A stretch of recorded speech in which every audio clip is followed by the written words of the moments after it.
Bienvenidas, bienvenidos. Esto es Ciclo, el periodístico de La Diaria, en el cual semana a semana vamos recorriendo con información y análisis todo este proceso electoral para el que le queda ya muy poco. Nos quedan solamente 6 domingos hasta el 27 de octubre, Nati. Sí, exacto. Queda muy poquito ya. Vamos a tener hoy una mesa de análisis con un tema muy importante para el país, que es la salud mental, en el marco de que el martes fue, Carlos, el Día Mundial de Prevención del Suicidio. Y también vamos a tener hoy una crónica de campaña con la marcha anual que hacen los militantes del Partido Nacional a Massoyer. Vamos a hablar también de un tema complejo, un tema que preocupa socialmente, que es el tema carcelario, el hacinamiento, la violencia, lo que pasa una vez que los reclusos salen de la cárcel, el alto porcentaje de reincidencia. Por eso, en minutos vamos a estar conversando con el ex director del penal de Punta de Rieles, Luis Parodi. Y, entre otras cosas, nos va a estar acompañando hoy también Brian Majlin con La Diaria Verifica, pasando limpio la desinformación y abordando los trabajos que han realizado recientemente. Pero primero, como todas las semanas, les proponemos sumergirnos en nuestro resumen electoral de la semana. Resumen semanal. Homenajes a Aparicio Saravia. La verdad que estar acá es emocionante, en realidad me emociona mucho verlos, ver lo que sienten por estar acá. Sinceramente no tengo una palabra para definirlo, pero ustedes contagian emociones. La candidata a vicepresidenta por el Partido Nacional, Valeria Ripoll, estuvo por primera vez en la marcha a Massoyer, la clásica actividad con la que se homenajea al caudillo Aparicio Saravia. Esta semana, además, el partido le rindió homenaje al pie de su monumento en Montevideo. Hoy el Partido Nacional enfrenta otro desafío y yo decía, ¿qué diría Saravia hoy? Y bueno, estaría peleando por las mismas cosas, quizás en otra época, por la libertad, por no volver para atrás en los derechos que conquistamos. Raffo se fue del herrerismo. Laura Raffo no integrará las listas del herrerismo de cara a las elecciones nacionales. Las tensiones dentro del herrerismo se desataron después de que Luis Alberto Lacalle Herrera y Luis Alberto Heber le avisaron a Raffo que no iba a encabezar la lista al Senado, a pesar del acuerdo de palabra que tenían. Al frente de la lista irá el propio Heber, después de Luis Lacalle Pou, que liderará todas las listas del Partido Nacional. El herrerismo, por su parte, presentó la alianza con Juan Sartori para comparecer juntos al Senado. Movimientos frente amplistas. Yo les pido con humildad que me acompañen a recuperar ese clima de sociedad, ese clima de convivencia, ese clima sin rispidez, sin agresiones, sin violencia. La periodista Blanca Rodríguez se subió por primera vez a un escenario del MPP y lanzó así su campaña al Senado junto al senador Alejandro Sánchez, que encabezará la lista 609. Además se presentó la lista del sereñismo, que encabezan Mario Vergara y Lilian Quechichán, y la de la Unión de la Vertiente Artiguista con El Abrazo para presentarse juntos al Senado. Primera infancia. El Senado aprobó por unanimidad y con modificaciones el proyecto de ley sobre primera infancia propuesto por el Frente Amplio para fortalecer políticas públicas. El oficialismo propuso la incorporación de un artículo sustitutivo para que no se deroguen el programa de la primera infancia ni el Fondo de Infancia, herramientas que se crearon en este gobierno. Rural del Prado. Se inauguró la Expo Prado 2024 y el primer día hablaron los candidatos presidenciales de la coalición de gobierno. En particular, Delgado dijo que el plebiscito sobre seguridad social será el más importante de los últimos 100 años y Ojeda llamó al Frente Amplio a integrar Comisión por el No. Allanamientos nocturnos. Un informe técnico del Frente Amplio, que utilizó la mesa política para rechazar el plebiscito de los allanamientos nocturnos, cuestiona la oportunidad de la iniciativa, pero señala que no vulnera en principio los derechos humanos y propone una serie de lineamientos para reglamentarlos en caso de que la propuesta sea aprobada en octubre.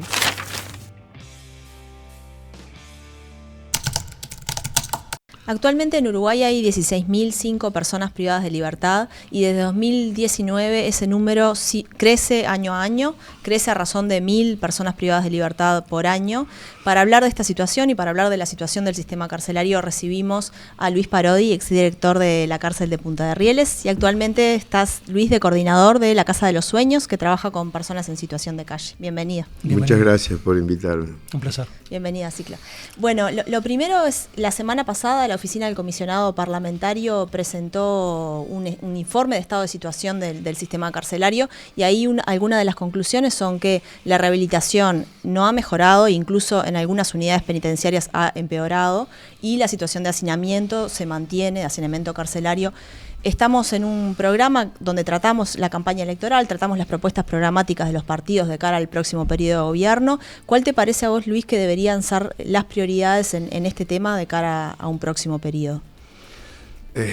Bueno, es una gran pregunta, pero yo parto de la base que en la política hay un consenso. Nadie se pelea por cárcel. Están todos peleados por el tema que sea, menos cárcel. Por otro lado, creo que hay un avance en los programas en cuanto a pensar lo que se empezó en el 2010. Yo creo que el 2010 fue importante, hubo un acuerdo interpartidario. Vos viste que Uruguay se te pasa amenazando con la política de Estado, ¿no? Que es la mejor forma de no hacerla, ¿me entendés? Porque hay que hacerla. Bueno, no hay una necesidad, aunque yo creo que hay avance en eso. Entonces me parece que el 2010 se generó un acuerdo de sacar las casas del Ministerio del Interior, después se pinchó en el 2013 al Uruguay, ya viste que las cosas arrancan y después empiezan como a perder velocidad, y quedó ahí. Ahora hay un planteo del Ministerio de Justicia, sacar las casas de vuelta. Yo creo que hay que retomar el 2010 entre todos los partidos, porque en realidad, yo no quiero hablar de fracaso, porque el fracaso genera como una respuesta inmediata, ¿no? Pero en realidad hay que acordar que las cárceles no han funcionado, digo, en términos históricos. Entonces quizás sea un buen momento para decir, bueno, nadie pudo, digamos. Entonces, entre todos capaz que podemos. Yo parto de esa base, y después creo que no hay una discusión, pero esto ya hace parte de mi laburo, entonces a veces tengo miedo no hay una discusión a fondo de para qué son las cárceles, más allá, hay un discurso, digamos, pero después yo no sé si la clase política cree realmente que es posible que se rehabilite. Yo tengo mis dudas. Filosóficamente estás hablando. Sí, filosóficamente, pero sin la filosofía de creer es imposible. Porque la educación es una creencia, no hay discusión en eso. Lo que pasa es que ahí no hay revisión, ¿no? O sea, nadie está cuestionando si filosóficamente la cárcel sirve o no. De hecho, vamos en camino a construcción de más penales, ¿no? Bueno, y hay países donde sí se está dando esta discusión. Los países nórdicos, quizás nos quede muy, muy lejano, pero ¿te parece que hay margen como para poder discutir estas? Sí, creo que hay que discutirla la uruguaya, pero en Texas, para ponerte un ejemplo, creo que es el estado más represivo que tiene, por lo menos de todos los líos, y había que invertir muchísima guita en cárcel y la invirtieron en proyectos sociocomunitarios y bajón y tal. Es una decisión política, por eso tienen que estar todos, para que el riesgo de algún fracaso que puedas tener sea repartido y que nadie saque rédito de esto. Por eso el acuerdo, ¿eh? Yo creo que es posible discutirlo. Más allá yo creo que la cárcel es un invento de la sociedad moderna y no hemos podido salir de eso. Entonces yo no discuto, yo no quiero eliminar la cárcel, en realidad. Es decir, no es que no quiera, simplemente me parece que es parte de que hay un montón de conflictos sociales que no lo hemos podido resolver. Por lo tanto, hay un lugar donde uno deposita a alguna gente. Eso es así. Ahora, bueno, mi teoría, y ha sido mi práctica, es que en esos lugares se puede transformar en un espacio educativo. Yo no hablo de rehabilitación. La rehabilitación para mí es un concepto complejo. Pero sí crear lugares de dignidad. A ver, cuando yo llegué al sistema hace muchos años, se hablaba que un 70% de reincidencia. Siempre se dijo, hay un saber, el estudio que hicieron da 73. O sea que lo que dijeron durante mucho tiempo, sin ningún elemento, tenían razón. Era por ahí. Entonces, el problema de seguridad se puede resolver en Uruguay con un 70% de reincidencia. Yo creo que no. Hace parte del tema. Creo que en eso hay un avance. Se está intentando pensar que sí. Que si yo de 100 que mando, 73 me van a seguir robando, está complejo. Por ahí creo que hay un pequeño avance. ¿Por dónde habría que ir? Yo creo que hay que sacar la cárcel del Ministerio del Interior y creer, y ahí viene todo el lío filosófico de creer que es posible transformar la cárcel en lugar de democracia. Porque no hay forma, y voy a insistir con esto hasta no me va a plotar nadie, no importa, de que o las cárceles se transforman en lugar de aprendizaje de la democracia o no hay posibilidad. Voy a ser radical hoy, total. Pero lo pienso profundamente. Las cárceles históricamente cortan a las personas como en salame, o sea, o haces un curso, no importa cómo vivís, haces el curso. Entonces no hay una idea, ¿por qué no se pueden organizar? ¿Por qué no puede hacer una experiencia de organización? Nadie me lo explica. Estoy desesperado porque alguien me diga, ¿sabe por qué nosotros no estamos de acuerdo que se organicen? Por algo. Organizarse significa en todo lo que quieran. Es decir, hay dos principios que no se pueden violar, que es el sometimiento y la humillación. De ahí después vale todo, toda la religión. ¿Por qué? Además, la cárcel tiene una cosa fantástica. Voy a decir algo que... la cárcel vos sabés el día que entra y que sale. Ni siquiera el matrimonio te garantiza eso. Vos sabés que el tipo entró, o la tipa, lo que sea, salió, entró y salió, tenés 10 años para laburar. En 10 años no puedo hacer nada. Me desespera. Yo tengo 10 años para pensar qué hacer. Y lo tengo cautivo. ¿Qué pasa? ¿Qué nos pasa? Es importante. Quiero repasar contigo algunos de los proyectos, algunas de las propuestas de este informe del comisionado parlamentario.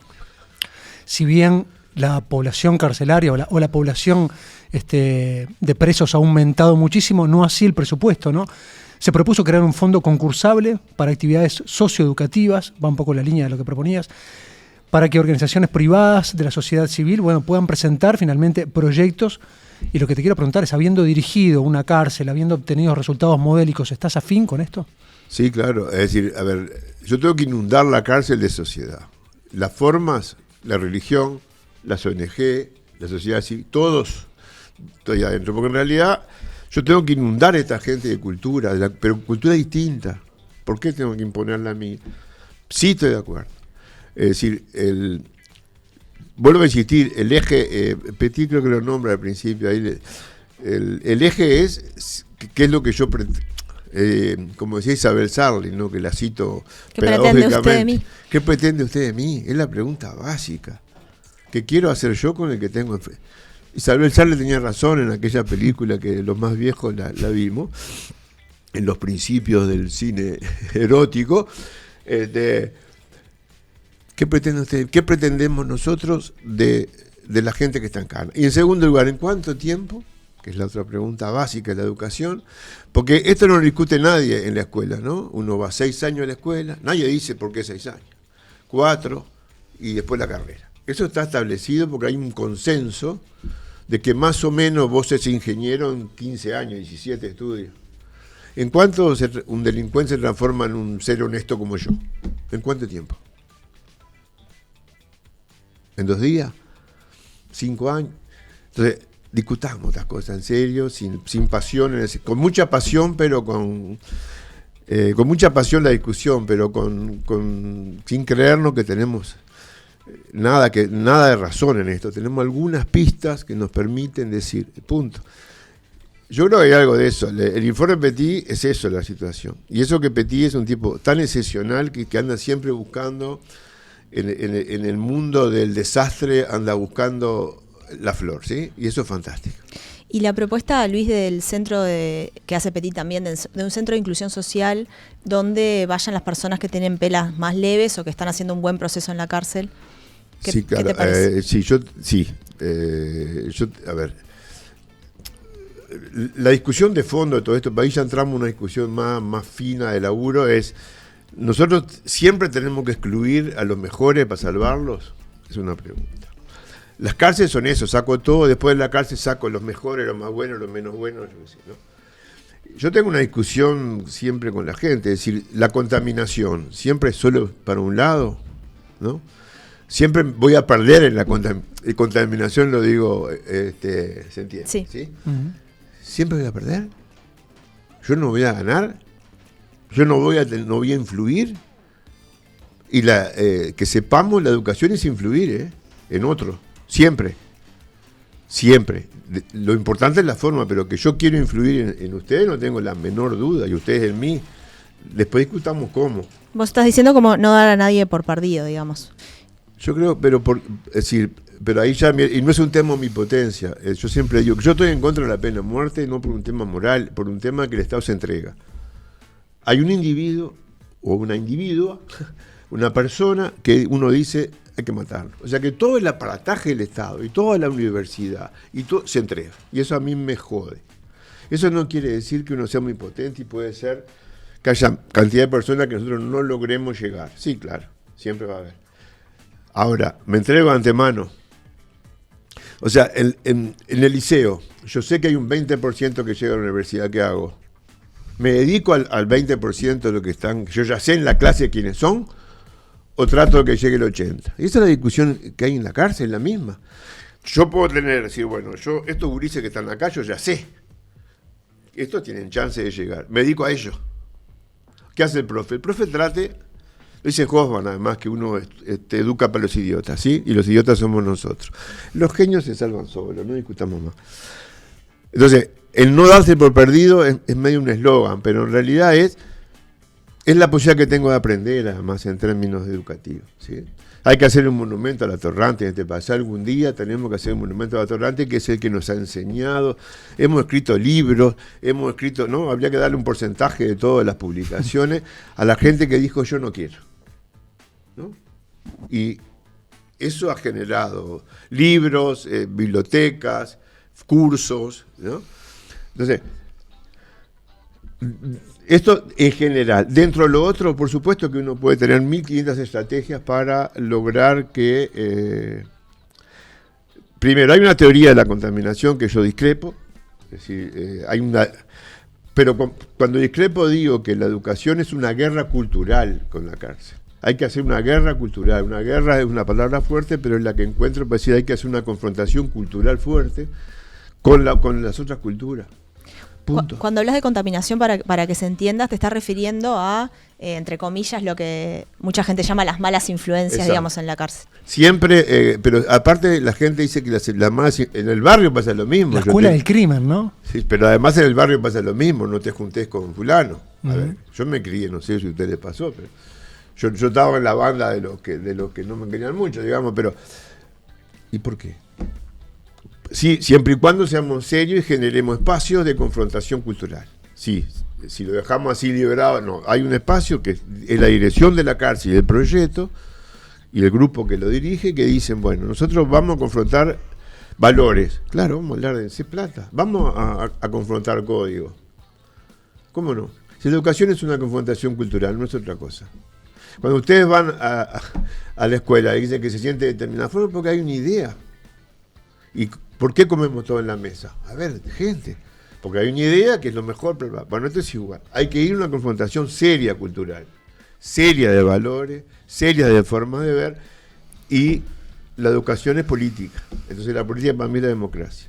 O sea, esto tiene que ir acompañado de la posibilidad que se organicen para discutir de democracia.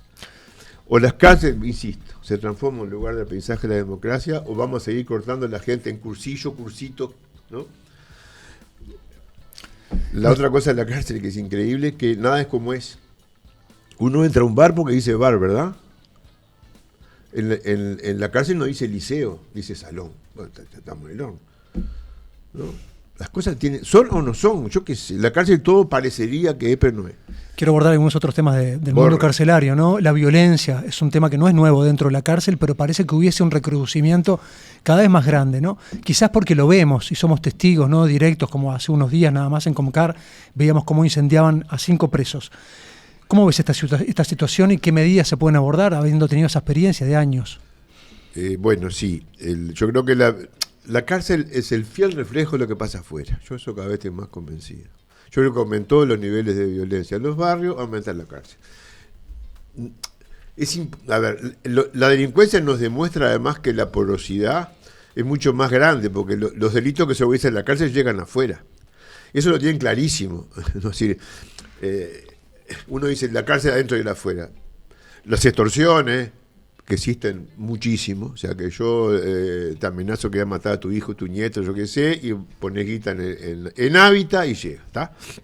Eso es muy grande. Quiere decir que yo creo que los niveles, claro, por supuesto que si vos a la violencia de afuera le agregás algunos condimentos como el hacinamiento, 14 en una celda, no hay patio, bueno, estás como, ¿no? Como propiciando, digamos, de alguna forma que esa violencia no solo no desaparezca, sino que se recrudezca. Y sí, pero no es solo, las condiciones son fundamentales, pero también hay un avance, me parece, de la resolución de conflictos en nuestros barrios. Está cada vez más complejo resolver los conflictos de una forma humanoide, digamos, ¿sí? Democrática. Vos sos un enemigo de la requisa, ¿no? No estás afín con eso. No, yo la requisa, para mí es un instrumento más. Si la tengo que usar, la uso. Yo no soy enemigo, soy enemigo de la riqueza general. Que sabe, todo el mundo sabe que no sirve para nada. Pero más allá de los estallidos espontáneos, digamos, de violencia, ¿qué pensás también de la inserción del crimen organizado en las cárceles? Sí, claro. ¿Se ha agravado, te parece, en los últimos años en Uruguay? ¿Hay presencia de grupos internacionales como en algún momento se especuló? No me animaría a decirlo tan libremente por un tema de seriedad. Tengo la sensación de que sí, más allá que los niveles de organización, creo que todavía estamos... No sé, porque yo tengo esta duda que tiene todo uruguayo. Viste que los uruguayos siempre son muy distintos al resto, ¿no? Yo creo que el crimen organizado es un lío importante, porque no hay crimen sin corrupción, además. O sea, no hay posibilidad de lavado si no hay corruptos. Eso es así, lo dice la ONU, lo dice todo el mundo. O sea que si esto está permitido, porque hay niveles de corrupción que lo permiten también, ¿sí? O sea que de alguna forma nos contaminaron, de alguna forma nos ganaron esa partida. Yo creo que es un riesgo serio, sí. Yo no sé, pero porque no me gustaría hablar cosas que no manejo así al detalle. No es mi palo de realizar estas cosas. Sé que son importantes, no estoy diciendo... Cuando digo que no es mi palo, digo que no sean importantes. Yo en mis equipos hay que tener gente que pueda ver otras cosas, porque si no uno ¿no? Es decir... De esto se trata, un equipo diverso, que hay gente que se dedique a estudiar y de tener una inteligencia muy fuerte en el tema cárcel, muy fuerte. Y Cabildo Abierto en esa línea, ¿no? Cabildo Abierto propuso una cárcel de máxima seguridad para los presos, pesos pesados, podríamos decir, entre comillas. ¿Qué pensás de estos procedimientos? Y después hay modelos que, no estoy diciendo que sea lo mismo, pero hay modelos como el de El Salvador de Bukele, donde, bueno, se hace como una espectacularización de esa represión al narcotráfico. Sí, pero mi duda o mi discrepancia con Bukele es que... si yo me tengo que llevar puesta la democracia para hacer lo que hacen ellos, no gané nada. Ganaron ellos, en definitiva, ¿no? Si yo tengo que torturar para tener información, soy un torturador, ya basta. ¿No? El desafío es esto: la democracia puede, dentro de lo que queremos como democracia y las garantías, puede con esto, o vamos a otra cosa, o vamos a ellos, digamos, ¿no? Yo no entiendo dónde. Bukele tiene que sobrepasarlos en niveles democráticos, mucha cosa, juicios increíbles, gente en cana que no tiene ninguna... Bueno, pero eso es lo que hace el narco. Eso es lo que decimos que hacen los malos nosotros, lo que estamos, ¿no? Entonces, si tenemos que hacer lo mismo, yo creo que el desafío, vuelvo a insistir, es: ¿la democracia puede con esto? En términos de garantía, la democracia pudo con la dictadura. Sí. La democracia pudo con el fascismo y el comunismo en Europa, y acá también. Bueno, ¿y qué nos pasa? ¿No podremos con la cárcel? El candidato del Partido Colorado propone privatizar alguna de las áreas internas del sistema carcelario. ¿Estás de acuerdo con eso? ¿Que es necesario? ¿Lo ves en algún área? Creo que hay que haber una profunda discusión, porque los defensores del Estado, que somos un montón, nosotros no podemos defenderlo. Esto va un palo para mis compañeros. Las cárceles han sido manejadas por el Estado todo este tiempo. Entonces, y deben seguir así. Y bueno, yo qué sé. ¿Y qué, estamos contentos? ¿O es un Estado imaginario? Ojeda pone el ejemplo, por ejemplo, de algunos servicios que se brindan en Punta Rieles, por ejemplo. Mantenimiento, entre otros. De privatizar, claro, no áreas esenciales, sino quizás toda la cuestión de hotelería. ¿Y por qué no pensamos en que, como en Punta Rieles, que los presos sean dueños de sus emprendimientos? ¿Esa es una privatización? Que los presos puedan tener empresas, sindicatos, sí, claro. En tu gestión 890.000 bloques llegaron a producir, sí, ¿no? Y sacar en camiones. 52 emprendimientos, sin un peso, ¿no? Donde la población carcelaria tenía acciones, ¿no? De alguna manera cobraba eran un porcentaje. No, ¿qué acción? Eran dueños, yo no tenía nada que ver en eso. Pero es extrapolable esta experiencia, que era muy localizada, a cárceles grandes como por ejemplo el CONCAR. Bueno, el CONCAR es muy grande. El CONCAR hace más o menos 20 años que planteamos, no sé si 20, pero planteamos de que el CONCAR es interesante, ¿eh? Es un desastre, es decir, es el único lugar que no tiene límite. Vos podés tener 200 presos o 6.000 presos. Es el único, porque Libertad quedó en la jerga ideológica del asunto, quedó de que más de 1.300 explota. Y eso no hay ninguna prueba. Sí, algunos motines, que quedó establecido. El CONCAR no tiene fin. Pero no se sobrepasa poblacionalmente. No se pasa poblacionalmente. Quedó establecido con fuego. El CONCAR no. Puedes tener 2.000. Entonces, ¿por qué no empezamos por decir cuánto puede tener? Pero eso significaría La otra pata, que Petit también la dice, es cómo organizamos las medidas alternativas, que dejan mucho que desear en este país, porque en este país hay una contradicción con eso. Los jueces no mandan porque la ley es otra cosa, pero tampoco tienen a dónde. Tampoco hay 20 ONG como en INAO u otras esperando gente para hacer otra cosa. Entonces, si queremos aliviar la cárcel, tenemos que hacer un sistema. Primero revisar algunas penas que de repente se pueden revisar, pero en grueso hay que hacer intervenciones, hay que tener organizaciones que puedan recibir a esta gente y bueno, y hacer otras cosas que no sea la cárcel. Si no, estamos todos en un discurso. Tanto es así que en los últimos 20 años, porque decía 19, mucho antes empezó la superpoblación de cárcel, la inflación. O sea, las sociedades cada vez piensan más que reprimiendo van a llegar a algo. Eso es así. En América Latina es claro en la mayoría de los lugares. Se llega hasta Bukele. Pero en realidad hay una inflación, hay una concesión política que dice que a los delitos, bueno, más represión y bueno, y tal. En principio no da resultado. Me parece que eso podemos decirlo claramente. ¿Cuáles son las otras cosas? Y ahí hay que abrir una discusión seria, respetuosa y que nos permita algún error, porque también esta discusión es interesante, cuando uno plantea cosas nuevas, todo el aparataje anterior te dice, pero eso es un desastre. Pero no habíamos quedado de acuerdo que ustedes eran el desastre, ¿no? Inmediatamente se cambia el eje y se olvidó de lo que fuimos, ¿no? Pero sí, ¿no? Sí, acá cometimos errores, no tengo ninguna duda que en Punta Riel hay un montón de errores que yo me dedicaba ahora, tengo un montón de cosas que no las haría igual. Está bárbaro. Ahora, no era el CONCAR.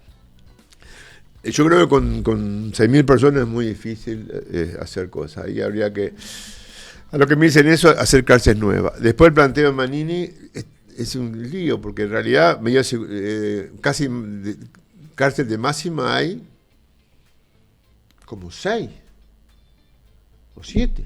No sé cuántas más quieren. Propone trabajo obligatorio también, que es distinta a la modalidad que vos proponías. Sí, pero yo no tengo problema de discutir eso, porque siempre y cuando me digas qué laburo y qué formación y qué democracia. Yo ahí no tengo problema.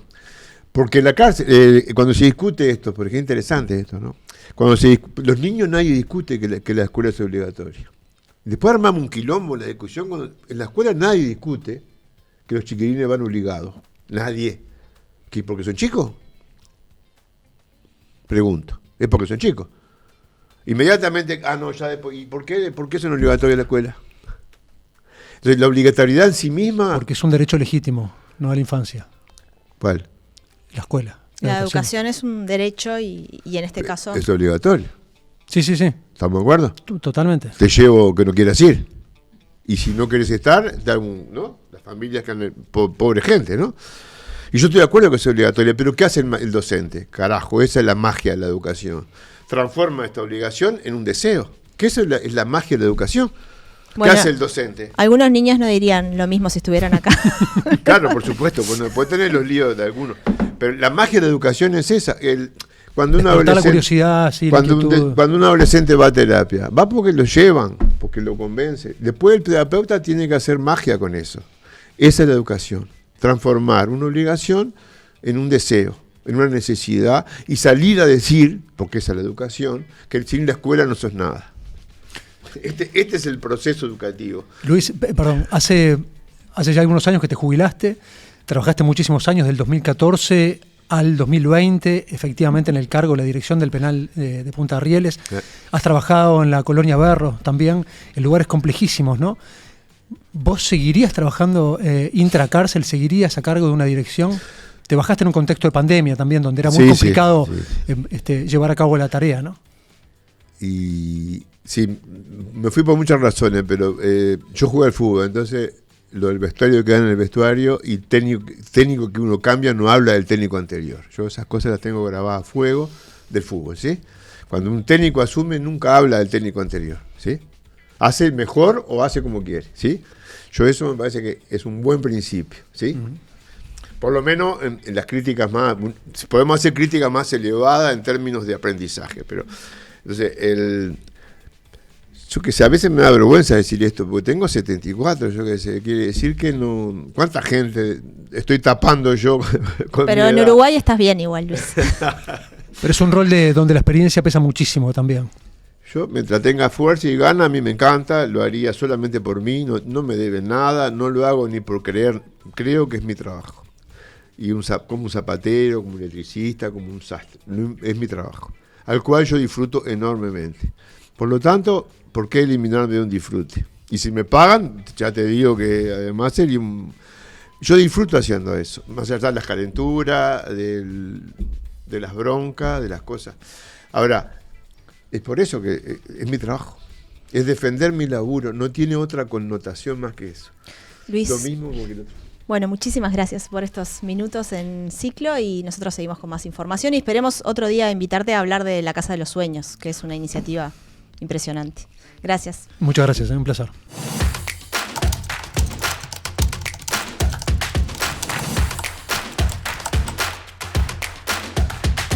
Van 20 años ya desde el año 2004, en el centenario de Aparicio Saravia, que los militantes del Partido Nacional homenajean a su caudillo, a Aparicio Saravia, con una marcha a caballo de distintas partes del país, ¿no? Hay gente que recorre 12, 10 días a caballo para llegar a este evento en particular, que termina en un acto allí en Massoyer, donde fue herido en 1904, este caudillo herido de muerte, ¿no? Este caudillo nacionalista.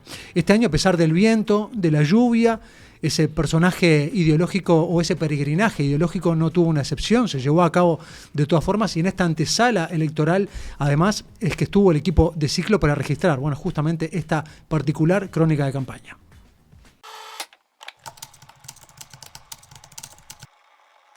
Y al Partido Nacional. Muchas gracias. Ahora sí.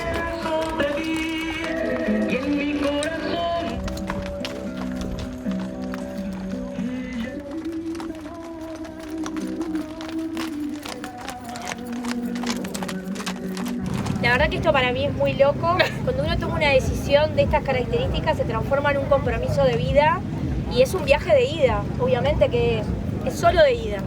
Y la verdad que estar acá es emocionante, en realidad me emociona mucho verlos, ver lo que sienten por estar acá. Sinceramente no tengo una palabra para definirlo, pero ustedes contagian emociones. O sea, es como que en cada lugar ver esta convivencia de todo el país, cómo lo viven, cómo lo disfrutan, cómo los emociona. Más allá de ser la candidata hoy, yo quería venir a Massoyer porque tengo claro que dentro de la simbología que tiene este partido, esto es de lo más importante, de lo que marca la vida de ustedes, que han sido blancos toda la vida. Nada, la verdad que estoy feliz de estar, agradecida con ustedes, agradecida por el cariño, por el recibimiento. Me siento obviamente una más de todos ustedes, más allá de que este sea mi primer Massoyer, la verdad que soy agradecida con todos ustedes.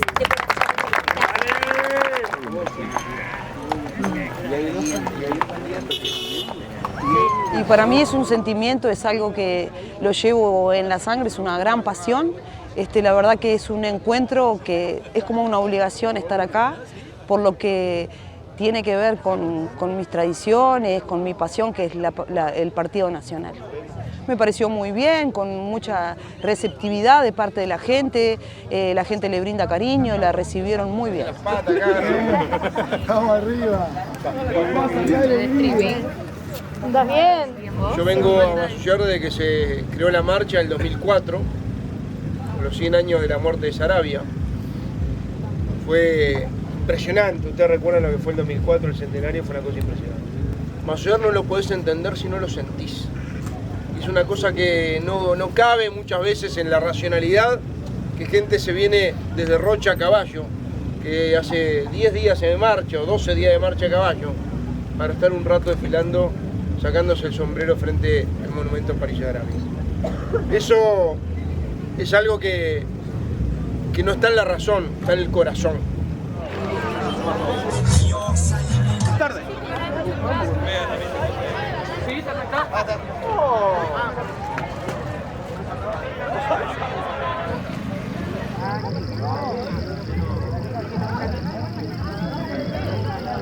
Campeón uruguayo de asador.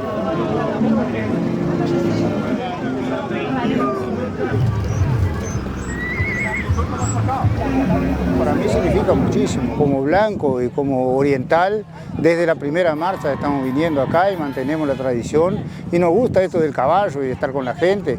Y como blanco no hay más que otro significado que para Aparicio, darle un homenaje, que aparecer en esta fecha por acá. No es necesario ser blanco para venir al Masoyer, pero el blanco lo siente en la sangre, le corre las venas esto de Masoyer, porque acá se formó la historia del partido y de las divisas.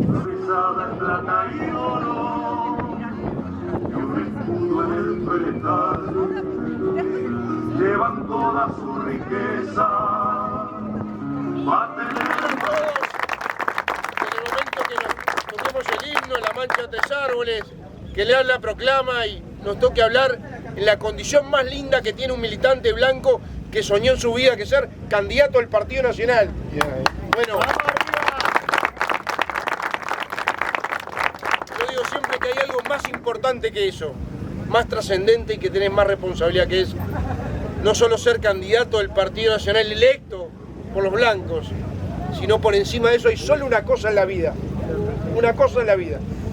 ser presidente en nombre del Partido Nacional. Y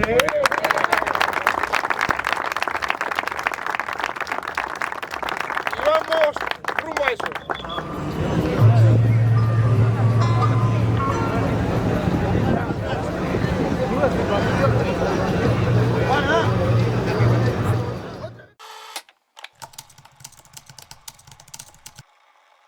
Bueno, qué importante, Carlos, es la cultura en la construcción de los partidos políticos, esa ritualidad, esa procesión, ese estar juntos, y hay un tipo hasta particular de vestimenta, de acciones que se van tomando y de comunidad que se va generando en esa procesión y en ese estar juntos en este momento tan especial para los militantes del Partido Nacional. Quería felicitar a nuestro equipo también de registro, a José Maciganda, camarógrafo, a en la ese edición, contexto, ¿no?, de inclemencia del tiempo, además. Sí, complejo. También al equipo periodístico que estuvo ahí, a la edición de este audiovisual de Joaquín Fernández, y también a Leticia Castro, que estuvo en la producción, en el guión. La verdad que un muy buen trabajo. Un abordaje tremendo, sí, verdaderamente son estas instancias donde los nacionalistas comulgan y se fortalecen entre sí, ¿no? Es tremendo. Ahí ya incluso veíamos a Valeria Ripoll comulgando con esa misma lógica también. Exacto. Seguimos con Ciclo.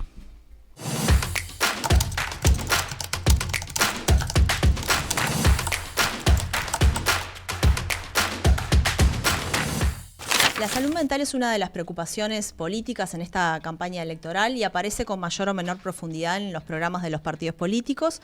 Para hablar de ese tema, que es un tema de interés también de la audiencia de Ciclo, recibimos en esta mesa de análisis, mesa de especialistas hoy, a Cecilia Baroni, psicóloga y doctora en historia. Bienvenida, Cecilia. Muchas gracias. A Gabriela Garrido, psiquiatra infantil, bienvenida, psiquiatra pediátrica es el término correcto, y a Gabriela Novoa, que integró la Dirección de Salud Mental de ACE y que es psicóloga y magíster en psicología clínica. Bienvenida, Gabriela. Gracias por la invitación. Bueno, vamos a hablar en estos minutos de Ciclo entonces de salud mental, y como estamos en campaña electoral y tenemos propuestas programáticas de los partidos políticos, yo les pregunto a ustedes, en tanto especialistas, ¿cuáles consideran que son las prioridades en materia de salud mental en el próximo periodo de gobierno, en los próximos 5 años? ¿Cuál dirían ustedes que son las principales prioridades para tratar y para abordar este problema, que es un problema muy complejo, ¿no?, en Uruguay? Bueno, si empiezo yo, sí, larga. Obvio voy a empezar por la infancia. Primero porque es uno de los temas que siempre queda postergado. Y tenemos la larga historia, ¿no? Historia, ya cuando se hizo todo el proceso de la ley, insistimos mucho en que había cosas que eran urgentes, y muchas veces con las urgencias nos quedan las cosas importantes. Y dentro de eso nos quedó un poco para atrás lo que era el marco de derechos de la infancia. Es una ley basada en derechos humanos, pero en consideración de la parte de derechos del niño toma poco. La ley de salud mental. La ley de salud mental. Avanzamos un poquito más en la reglamentación, en lo que tiene que ver con la ordenanza 1488, y ahí sí, en la descripción de prioridades y de dispositivos necesarios, hay una descripción diferenciada de aquellos que se requieren para el área de adultos y los que se requieren para infancia y adolescencia. Hoy, por suerte, de alguna manera, este tema está en toda la opinión pública. Lo que es la emergencia de los problemas de salud mental de la infancia. Pero llevó muchos años para que esto se posicionara ahí. ¿sí? Nosotros venimos marcando esto desde el año 2006, por ahí, donde un primer estudio epidemiológico de la Facultad de Medicina marcaba ya que éramos un país de alta prevalencia de problemas emocionales y comportamentales en la infancia. Pasó mucho camino. ¿Cuáles son los principales problemas que empezaron a detectar en aquellos tiempos? Bueno, y si se en mantienen? ese momento, en ese estudio, por ejemplo, donde las consultas, por ejemplo, venían mucho más por el lado de los problemas del comportamiento, el estudio nos mostró prevalencia alta de ansiedad y depresión en la infancia. Fue un hallazgo, porque no era en aquel tiempo frecuente que se consultara inicialmente por eso. En el 2008, los cuadernos de la ENIA ya posicionaban los problemas de salud de la infancia en lo que tiene que ver con la violencia, el maltrato, lo que tiene que ver con los problemas conductuales, de aprendizaje y de salud sexual y reproductiva. No quita que no hay otros problemas de salud, pero había habido un cambio en las prioridades. Y bueno, esto se siguió consolidando. Creo que algunas cosas de aprendizaje tuvimos cuando, por suerte, se mejoraron las tasas de pobreza infantil, pero ¿qué decíamos? Decíamos, los indicadores macro sirven mucho, pero no son suficientes. Y hoy tenemos un poco esa realidad agravada, atravesada por la pandemia, y con un incremento un agravamiento de las situaciones de pobreza, de violencia y de las patologías de los adultos. Gabriela y Cecilia, además de esto, si quieren hacer algún comentario sobre esto, ¿cuáles consideran ustedes que son las prioridades para los próximos años? Es difícil, pero quizá considerando esto que plantea Gabriela Garrido, hay un asunto que creo que si no le damos atención y lo ponemos al debate o a la reflexión, que tiene que ver con el modelo de atención, ¿no? Entonces hay una literatura muy clara y la ley es muy rica en eso, en explicitarla, que es el modelo de salud mental comunitaria, ¿no? Que es un modelo que te invita a problematizar la salud mental no solo desde lo que hace a la enfermedad, sino también de lo que es lo típico de lo saludable, ¿no? Entonces ahí tenemos un abanico, ¿no? Uno habla de salud mental y siempre, a mí me costó muchas veces, porque hablas de salud mental, pero paradojalmente estás hablando de la enfermedad mental. Estás hablando del trastorno mental. Entonces, ahí como ciudadana, uno dice, claro, generamos como errores en el mensaje cuando estamos hablando de salud mental, pero en realidad capaz que estamos hablando de un trastorno. Y es una diferencia enorme hablar de sufrimiento psíquico y de enfermedad psíquica. En ese posicionamiento tenemos que animarnos a desafiar, a abordar todo el espectro que va desde del sufrimiento psíquico, que es normal, es esperable a los ciclos de vida, determinadas situaciones que nos pasan en la vida, y por otro lado lo que son las enfermedades psiquiátricas, que sí requieren una atención especializada, con un entorno diferente y una cantidad de estrategias que van más allá de la psiquiatría y la psicología. Entonces, el modelo de atención creo que no es, más allá que lo digamos, modelo de salud mental comunitario, cuando decimos modelo de salud mental comunitario, hablamos de cuántos psiquiatras tienen que atender, cuándo tengo la hora del psiquiatra, ya ahí estamos marcando la contradicción, ¿no? O sea, porque para lo que también tiene que ver con los trastornos psiquiátricos más severos, ni el psiquiatra ni el psicólogo alcanza, y son estructuras mucho más complejas desde el punto de vista estructural, de estructura locativa, y también del punto de vista de modelo de atención de las disciplinas que lo tienen que abordar, ¿no? Acá estamos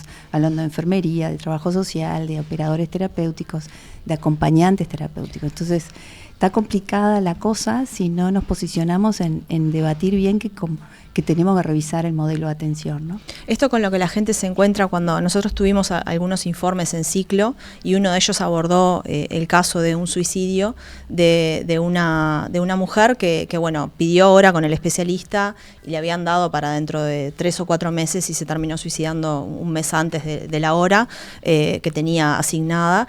Esta cuestión que estamos hablando, ¿no?, del acceso a psiquiatría, psicología, en los tiempos en los que las personas precisan, es un problema de por qué sucede, ¿no? Porque la gente se enfrenta con ese problema, pero no entiende institucionalmente cuál es la explicación de por qué suceden esas cosas. Es un tema de recursos, de cantidad de especialistas. No, y capaz que en esto que uniendo todo lo que decían, hay un debe en pensar primero la salud mental como un campo complejo que tiene también esto que vos decís, que es la atención, capaz que cuando alguien ya está padeciendo y necesita ayuda y necesita el sistema de salud, y otro que tiene que ver con para mí el debe mayor, que es la prevención y la promoción de salud. O sea, cuando estamos hablando de un modelo de salud comunitaria, en general tenemos que apuntar mucho a la prevención, que inclusive le sale mucho más barato a los estados y los gobiernos que instalar lo que ya conocemos o que la población lo tiene como más instalado también subjetivamente, que es ir al hospital o ir a un especialista. Cuando esto que vos estás trayendo, por ejemplo, ¿qué pasó durante esos 4 meses en la persona? ¿Dónde pudo recurrir a otros lugares que no sea solamente capaz que el médico o el hospital? Donde seguramente lo que está pasando también es que hay una reducción de presupuesto, ¿no? Y por lo tanto empiezan a haber fallas en esto que vos decís, en horas, en atención, en quién es la puerta de entrada para sostener cuestiones tan complejas que de verdad no se dirimen a veces en un médico o en un psicólogo, sino en la vida cotidiana. Entonces hay un modelo de salud comunitaria que cuando hablamos de eso tiene que ver con qué herramientas tenemos en nuestra vida cotidiana para estar en un sistema que en general nos enferma y que ese padecimiento no sea inhabilitante de otras cosas, e inclusive esto que vos decís, de cómo seguir la vida, ¿no? Y cuando hablamos de prevención en términos concretos, para gente que no sabe de qué estamos hablando cuando hablamos de prevención o modelo comunitario, ¿a qué nos referimos concretamente? ¿A qué otros lugares pueden recurrir las personas o qué otras estrategias pueden plantearse? O sea, ¿de qué estamos hablando concretamente? Yo creo que una de las cosas que estamos hablando, que a veces lo vemos solo por el sistema de salud, tiene que ver que nuestra vida es en muchas instituciones. Por ejemplo, en la infancia también está la escuela, están los clubes, están los centros de referencia, en la adolescencia también, ¿no? Están las familias, que hay ahora investigaciones donde también una de las cosas que dicen es que las propias familias muchas veces son los mismos obstáculos para llegar a estas instituciones, ¿no? O por las situaciones de violencia que vemos o por un montón de cosas, se corta el proceso de una persona desde temprana edad de ir a otra institución de referencia que puede ser la entrada para prevenir otras situaciones, por ejemplo, que a veces también es el obstáculo para la familia, porque si un niño o una niña cuenta en la casa que hay violencia, bueno, en la escuela para prevenir, porque la violencia daña mucho, para prevenir puede empezar a ver otros actores y bueno, y eso seguramente no guste, porque queda, digamos, ahí otras situaciones. Entonces, cuando hablamos de prevención tiene que ver con eso, con tratar de no llegar a que haya un daño, ni siquiera se instale un proceso de padecimiento que hace que después aparezca todo esto, el hospital, ¿no? El tratamiento, la rehabilitación. Entonces, cuanto más detección temprana tengamos, por eso también, por ejemplo, en algunas situaciones es cómo las personas pueden empezar a detectar que no están bien y pedir ayuda a tiempo. Y esa ayuda, puede ser en distintos ámbitos y para eso tenemos que profundizar en también formar no solamente a los técnicos, usuarios, sino también a la población en cómo colaborar y en poder decir, bueno, a ver, la ayuda puede ser en distintos lugares, pero miren que hoy, no sé, hay mucha gente que padece en sus propios trabajos, el sistema a veces de trabajo, la exigencia, el estrés que implica, bueno, no sé, el uso de las tecnologías, o sea, hay muchas veces la sociedad en esto del discurso del éxito, ¿no? Que nos lleva a que, bueno, que no todos podemos ser ni exitosos ni estar en distintos lugares, y eso es muy frustrante también, cómo detectar estas cosas para ver dónde empieza también nuestra calidad de vida y nuestro bienestar, que muchas veces es tomar decisiones, sí, por ejemplo. Dicen, no solo hagas terapia, sino unite a un sindicato, ¿no? O sea, como que también nosotros tenemos el deber como humanos de generar estos lazos, pero no solos, ¿no? O sea, tiene que darse las posibilidades, ¿no? Sí. Yo una cosa que pensando en prioridades diría que no podemos pensar en formas dicotómicas. O sea, no es promoción, prevención o atención. Es todo. Porque digo, estas cuestiones juegan en contra, ¿no? Si yo digo, bueno, lo que tenemos que hacer es atender las urgencias, porque son urgencias, vamos a generar quizás dispositivos de mucha complejidad. Y si decimos que solo vamos a hacer promoción y prevención, vamos a estar desatendiendo los niveles de daño que, como decíamos antes, están instalados. Entonces, otra de las cosas que en realidad la ley trae como aporte es decir, bueno, acá hay que trabajar con un criterio de red de atención. Tú decías, bueno, esta persona en su situación de emergencia, ¿a dónde debe ir? A una puerta de emergencia donde tengamos las condiciones para atender los problemas vinculados a la psiquiatría en este caso. ¿Sí? Porque eso es una urgencia psiquiátrica. ¿tá?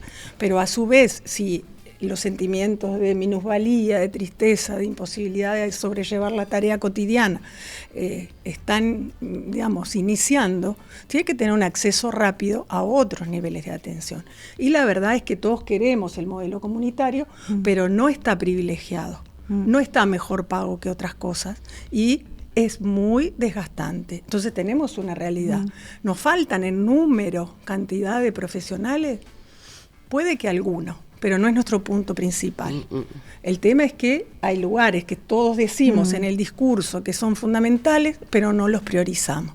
El trabajo de equipo, seguro las tres estamos sumamente de acuerdo, no está priorizado.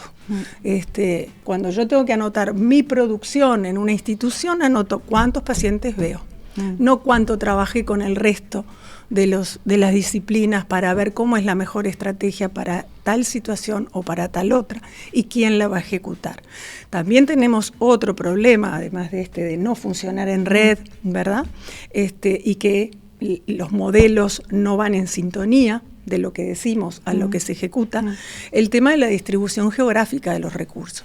Si yo veo globalmente el número de profesionales, estamos mejor que la mayor parte de los países de América. Ahora, si vos ves dónde estamos muy mal distribuidos. Sí, arriba del Río Negro ya no. Sí. Y lo otro... ¿Qué pasa con otras especialidades también? El otro problema es cómo se constituyen los equipos. Porque no es la misma interdisciplina en un primer nivel o en el equipo de salud general, donde tendría que haber mucho más psicólogos. Entonces, y en un equipo comunitario de salud mental, que ojo, el único sector que tiene equipos comunitarios de salud mental es ACE. El resto no entró en esa lógica. Y vos tenés un número de psiquiatras con respecto, por ejemplo, a psicología, con respecto a trabajo social, que no tiene sentido en ningún lado. Entonces, pensando prioridades, bueno, quizás esos equipos tengan que tener en el área nuestra, por lo menos, trabajar un equipo de 5 o 6 psicólogos con un psiquiatra de niños. Y un equipo de referencia en los problemas del neurodesarrollo, de las dificultades de aprendizaje, y ahí incluyo fonoaudiología, terapia ocupacional, psicomotricidad, psicopedagogía. ¿Sí? Entonces, yo como mensaje te digo, si estamos en elecciones, esto lleva mucha inversión y mucha planificación. O sea, no es poner plata para la ley, es poner plata para un pensar sistémicamente. Ayer se votó la ley en relación a la primera infancia, a la infancia y la adolescencia. Creo que el eje es la coordinación, la articulación y el mejor uso de recursos. Bueno, quizás sea un buen aporte para sentarnos todos a ver cómo se distribuyen estas cosas.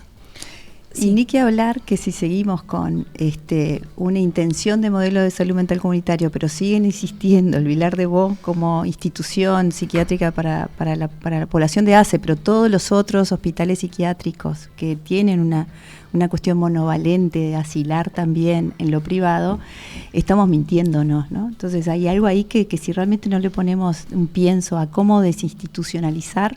Que era una propuesta, una del espíritu, digamos, de la ley de salud mental. Año. ¿Y por qué no se bueno, más que espíritu, es un artículo que explica, que implica el cierre para el 2025. Claro. Tenemos un año, ¿no? y eso ya es el colmo del colmo, porque o sea, esto implica mucho trabajo y obviamente que hay que preparar muchísimo a gente que está institucionalizada hace muchísimos años y que tiene que aprender en vivir en otras estructuras. Y esto es importantísimo porque no es deshospitalizar a la gente para que quede sola, es darle una estructura que tiene que ver con los derechos humanos, que tiene que ver con otras lógicas. Pero mire que pensemos en los hospitales psiquiátricos privados, tampoco tienen una lógica de cuidado con un enfoque de derecho. O sea, estamos ofreciendo lo mismo para una variedad de problemáticas que no se adecúan a las necesidades. Entonces, ahí hablar de salud mental, por eso digo, yo creo que esto que dice Gabriela implica mucha inversión, mucha planificación, implica que cada cual vaya a su juego, pero mirando al otro, ¿no? Entonces, es complejo. Yo digo, una de las respuestas puede ser porque no respondimos suficientemente con dispositivos que llamamos intermedios o alternativos. Nosotros realmente como dispositivo alternativo del 17 que empezamos a trabajar al 21 que se implementó, tenemos un hospital de día, que es una alternativa para disminuir la hospitalización o abreviar las hospitalizaciones de niños o adolescentes con trastornos mentales graves. Ahora, es válido, sí, pero no es suficiente. Entonces eso ya lo tendríamos que estar pensando como una política, por ejemplo, de tener ese tipo de dispositivos a nivel regional, por ejemplo.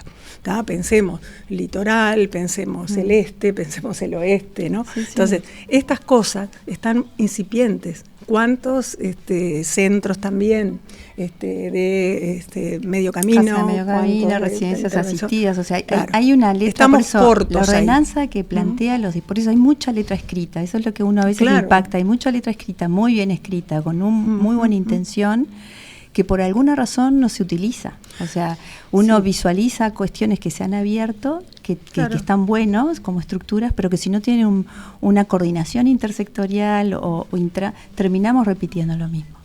Sí, no, y capaz que en esto de ver todo el sistema, pero también a veces ver trayectorias de personas, que si empezamos por la infancia, si tenemos todavía un modelo que lo primero que tiene como recurso es la internación, por ejemplo, o el encierro, porque también tenemos niños, adolescentes, o sea, tenemos una tasa de personas internadas desde la infancia hasta la adultez que parecería ser la única respuesta, ¿no? Entonces, esas trayectorias después, si un niño está en el INAO, un adolescente sale, y si no tiene un dispositivo, una casa de medio camino, seguramente salga a la calle o salga a delinquir y entonces termine preso o termine en un hospital, luego vuelve a la calle. Entonces, cortar también con esas trayectorias y esos circuitos tiene que ver con cómo mejoramos el bienestar de una población que de verdad, en números, como decían hoy, es muy alta para el país chiquito que somos y tiene que ver con las respuestas que históricamente se han dado, que son más desde la emergencia, pero en la emergencia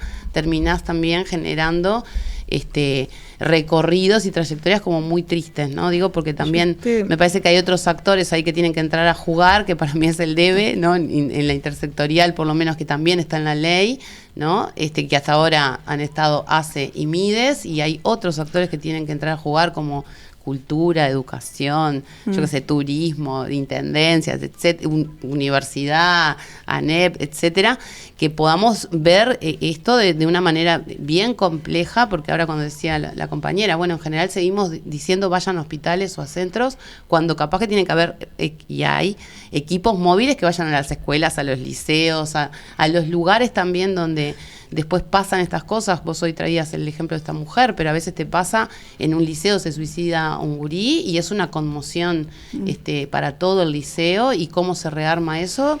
En general, tiene que ser con equipos que puedan también atender después cómo sigue esa continuidad. A mí, capaz que, porque soy más vieja, me preocupa un poco descartar algo sin que sea bien evaluado, ¿no? Entonces, yo trato de decir, acá cualquier cosa que se arme lleva años y desarmarla lleva segundos. Entonces diría, hoy, si querés, la prioridad es bien evaluar lo que hay, porque se hacen cosas por muchos lados, hay buenas prácticas en muchas áreas, pero hay que evaluarlas, hay que profundizar lo que vemos que sirve y, bueno, transformar también aquello que vemos que perdió vigencia. Bueno, Gabriela y Cecilia, muchísimas gracias por estos minutos en ciclo y seguimos con más información. Bueno, muchas gracias. Gracias.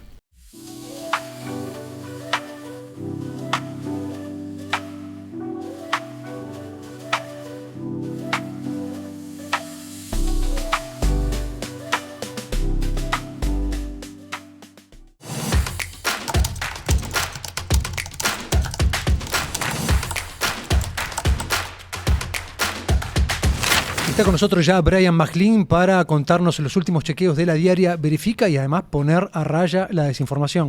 Bienvenido, Brian. ¿En qué anduvieron trabajando últimamente? Bueno, estas semanas estuvieron interesantes porque apareció Blanca Rodríguez como efecto dinamizador de la campaña electoral por un lado y por otro lado de algunas desinformaciones o simplemente de verificaciones de discurso público. Así que lo primero que hicimos fue verificar algunas cosas, desinformaciones que circularon virales a partir justamente de la nominación o de la aparición pública como candidata de Blanca Rodríguez. Y lo primero que apareció fue en torno a su hija, ¿sí? Ustedes habrán visto que a María Fernanda Sousa, que la acusaron de ser asesora de Carolina Cose en la Intendencia y de cobrar algo así como 260.000 pesos mensuales. Esto rápidamente fue desmentido y se verificó que era falso. En realidad es cierto que Fernanda había trabajado en la Intendencia durante el mandato de Cristian Di Candia, había sido contratada dentro del área de prensa con un escalafón número 13 que implica un salario alrededor de 78.000 pesos. Ella estuvo trabajando casi un año, fue ratificada por Carolina Cose cuando asumió en la Intendencia y ahí el escalafón se ajustó y estaba cobrando alrededor de 114.000 pesos, pero eso fue muy pocos meses porque enseguida ella renunció, promediando 2021, si no me equivoco fue en septiembre. Para estudiar y vivir afuera, ¿no? Exactamente, se fue a vivir a Edimburgo, a Escocia, a estudiar y hacer una maestría en estudios ambientales. Ella es socióloga de formación de licenciatura de base, de grado, y se fue a estudiar estudios ambientales.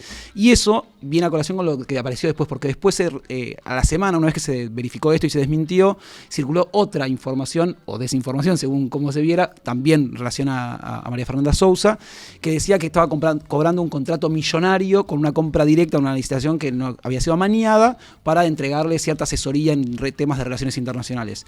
En esta ocasión es verdad que ella está con un contrato que salió a través de una licitación que se decía que fue otorgado porque Blanca Rodríguez forma parte ahora del Frente Amplio. Bueno, esto sería difícil de probar, pero además la licitación salió en marzo de este año. No correlaciona mucho la fecha. No correlaciona la fecha, se presentó la licitación, se hizo un llamado abierto que estuvo una semana publicado en la web y publicado por los métodos que tiene que ser publicado, donde se pedía un consultor para el área precisamente de asesoría internacional en temas ambientales para la Corte Interamericana de Derechos Humanos. Era un trabajo en conjunto de la Dirección de Relaciones Internacionales de la Intendencia con la Corte Interamericana de Derechos Humanos. El valor no es millonario, es de 611.000 pesos a correr en 4 meses, por 4 meses de consultoría, y este trabajo es facturado y no es una contratación en forma de empleada en blanco regular en la Intendencia, sino es una consultoría por la cual fue hecho un llamado y ella resultó, digamos, contratada a partir de ese llamado, y que cuenta además con la experiencia previa, no solo por haber estudiado esto en Edimburgo, sino porque además ya ha trabajado en asesoría en la Corte Interamericana de Derechos Humanos en otras instancias y por otras cuestiones, con lo cual no cabría, digamos, responder a lo que se llamó o que se difundió como una desinformación. Sí es cierto que tiene un contrato en este momento.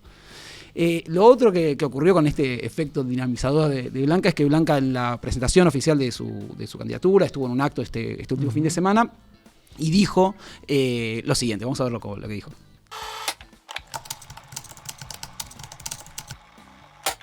¿Saben que en Uruguay nacen solamente 30.000 niños por año? De los cuales 6.000 ya al momento de nacer son pobres. Bueno, en este caso, como ven, Blanca Rodríguez habló sobre pobreza infantil. Es un tema que ya se había hablado en campaña, obviamente, por el tema de la infantilización de la pobreza, que es algo que está muy vigente y discutido en Uruguay.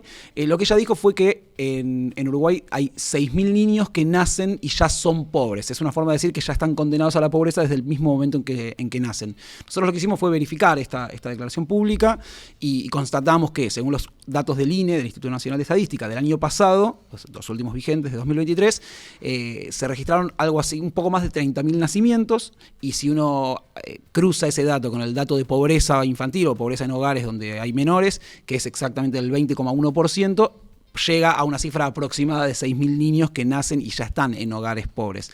Después se habló un poco sobre la brecha de la infantilización de la pobreza, obviamente porque esta pobreza infantil es el doble que la pobreza en general en Uruguay, que saben ustedes que es en el 10,1%, con lo cual ahí hay una diferencia importante, y por eso se habla un poco de esta brecha y de cómo la población infantil está sufriendo mucho más esta problemática. O sea que en este caso sería verdadero. ¿no? Es absolutamente verdadero, gracias por aclararlo, Carlos. Sí, es verdadero, obviamente, lo que dijo Blanca. Después hubo algunas discusiones en la semana con algunos funcionarios de gobierno, específicamente Antonio Mansi, que trabajó en el MIDES y demás, en estadística, porque él señalaba que si bien es cierto que la brecha de Uruguay, que la brecha entre la pobreza infantil y de la población general, que es del doble, es muy alta, en países esto esconde algunas cuestiones y algunos matices, que también es cierto, porque él dice, en Honduras, por ejemplo, que la brecha es muy chiquita y en ese sentido está mucho mejor, es porque los niveles de pobreza son del 65 y del 74% en infancia o en mayores, con lo cual ahí lo que pasa es, la brecha es más chica, pero en realidad hay muchísima mayor pobreza, con lo cual es cierto que la pobreza y la brecha de pobreza infantil y pobreza en general es muy alta en Uruguay, pero bueno, también es cierto que los niveles son menores a otras partes de Latinoamérica. Y hoy además, Brian, la Diaria Verifica está trabajando en un chequeo que involucra algunas placas que están circulando supuestamente de medios de comunicación con fake news, con desinformación. Sí, esto está ligado obviamente también a lo de la hija de Blanca Rodríguez, porque esto empezó así, se difundió un falso posteo con el logotipo y con la información como si fuera del diario El País en ese momento, denunciando la situación de la hija de Blanca Rodríguez, y esto empezamos a notar que no era solamente ese caso, sino que hubo varios casos. Ya habíamos hablado sobre la situación de Graciela Bianchi difundiendo una fake news en relación al Boca Andrade, que también tenía una placa falsa del diario El País, y empezamos a ver que aparecieron otras. Por ejemplo, una que te involucra directamente, Nati, que te acusaron de formar parte, no solo de formar parte, sino que además que te incorporabas al con Partido fecha, Comunista. con fecha y todo. A partir de septiembre. A fines de septiembre. A fines de septiembre te formás. Es mentira, por las dudas. Bueno, perfecto, lo aclaramos. Nosotros sí, en la nota que salió... Falso.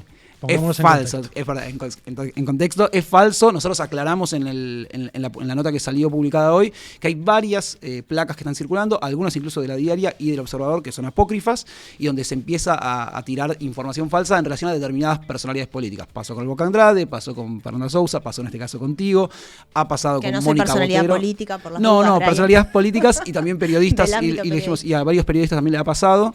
Entonces, bueno, queríamos señalar eso porque obviamente están circulando estas placas y muchas personas, porque simplemente ven que parece ser de un medio de comunicación serio y respetado, caen en esa desinformación, así que estemos atentos a eso también. Y además estamos detectando que hay una interesante organización detrás de estos posteos, e incluso hay personas detrás que, bueno, en algún momento vamos a poder afirmar quiénes son. Ojalá que sí, están, a ver, hay una coordinación y una organización, salen en un momento determinado a publicar algún determinado tema y la replican todas esas cuentas medio al unísono y coordinadamente, y muchas veces, en el caso particular de la última que fue la que te involucra, hemos detectado cuentas que replicaron hasta 77 veces en un día esa misma placa falsa para instalar en el ruido social, en lo que se llama el análisis de redes, esa situación como no solo como verdadera, sino además como que se instale masivamente. Y así tuvo funciona, decenas de virales, decenas así de funciona la reproducciones. desinformación. Así funciona.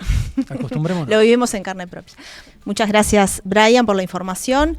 Con esto cerramos ciclo por hoy. Nos reencontramos el próximo jueves a las 20 en el canal de YouTube de La Diaria y también por la red del interior del país. Recuerden que si les interesó nuestro programa pueden suscribirse a nuestro canal y de esa forma recibir las notificaciones y no perderse nada de nuestros contenidos. Del mismo modo, si les resultó interesante el contenido que manejamos en este programa, bueno, déjennos un me gusta y recuerden que este proyecto se sustenta en buena parte con nuestras suscriptoras y suscriptores, así que si todavía no lo sos, te invitamos a pasar por la página de La Diaria, a ver las distintas opciones y sumarte también al apoyo a proyectos como este. Nos reencontramos el próximo jueves. Nos vemos, que anden muy Carlos. bien.